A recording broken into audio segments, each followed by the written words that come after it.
Okay, James here again. Now that you've consummated the sale, you've closed the deal, move on to the next person. It is a bit of an artful dance sometimes when you have multiple prospects, getting multiple people filling out paperwork at the same time. If you focus too much effort on one person, one of the potentials can leave the room. So sometimes you got to bounce back and forth, keeping the paperwork flowing for both parties. So again, there are some fundamental things you want to do to keep that flowing, and that is to maintain control. Part of maintaining control is, well, once the customer fills out their name and address, if they're financing, take that and get them to fill out the finance form. And the best way is to just tell them to focus on filling out the top part, and then when they're done that, get them to fill out the bottom part. Too much information gives people analysis paralysis. Keep them very directed and focused on certain things. Once the credit app is filled out, review it for completeness. Make sure that the income makes sense. If it's a low income, find out what additional income they may have. It's possible they wrote down the net rather than the gross income. It's possible they may only wrote down the income of one paycheck rather than the full month. If it's low, get the spouse's income on there as well too. Once the deal is all signed up and you give the customer a copy of the contract, and if it's preferred credit, they do need to have the disclosures here. If they don't have the disclosures on the welcome call, the customer, preferred credit or financing partner, the first questions they're going to ask the people is, did you receive a copy of the order form and the finance agreement? And if they said no, the call is terminated until the customer gets a copy of that, and the deal will not be funded. So all sales are verified after approval. We call it the yes call, and the customer is called to make sure they understand the gifts they're getting, the down payment, everything's clear, their monthly payment, and there's no concerns that are going to pop up afterwards when they get the invoice. We do a sale after the sale is made, and what that means is the sale is not really a done deal until it's approved and delivered and the 3-day cancellation period is passed. After 3 days, it should be bulletproof as long as it's been verified by the finance company. I like to get the approval information as soon as possible. In fact, I always ask people when I'm filling out the credit application, how's their credit? Because if they tell me their credit is bad, I'm going to redo the deal, because I'm not just going to hope that maybe the finance company by a miracle will get it approved. I'm going to take a look at an in-house financing option, which means that they're going to have to put more money down and a higher monthly payment because it's paid off in 12 months rather than 36 months. What that usually means for most people is you got to downgrade them.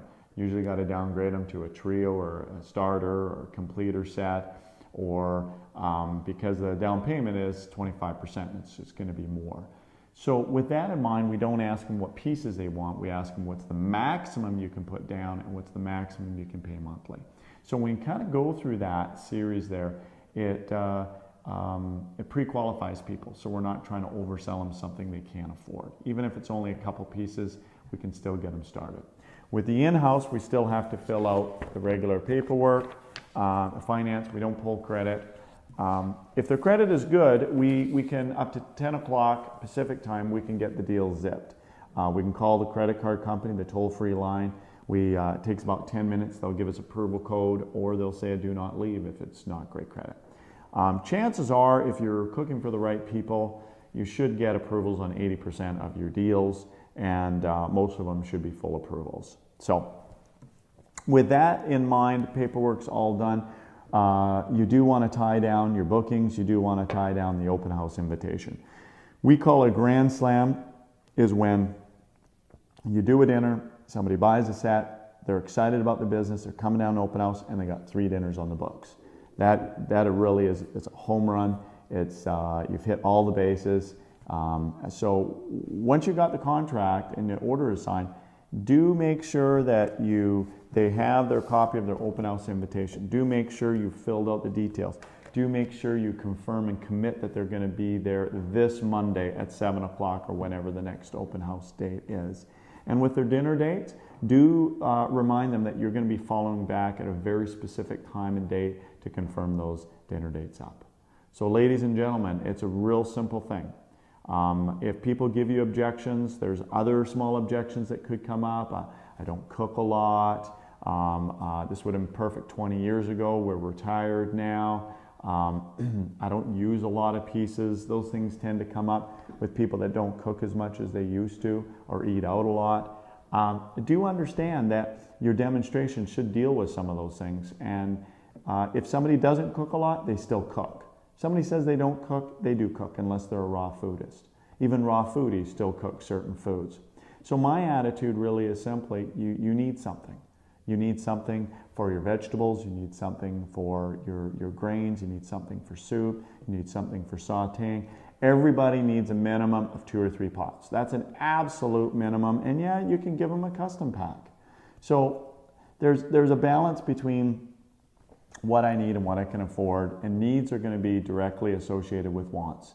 Because sometimes people's values are inverted, they're not in a line. They're thinking about buying a new TV rather than buying this cookware, and their priorities are misaligned. Our objective is to get the priorities in line and get them to see that this is their number one priority. So with that being said, happy closing. Practice these closes. They're word for word in the back of your flip chart. Find a partner, show up to open house early, role play with the recruit on the phone. Your confidence in being able to answer those questions is going to be directly related to the size of the money you make on the average dinner. So choose to make more money on your dinner, choose to master your dinner, and master the art of closing the sale.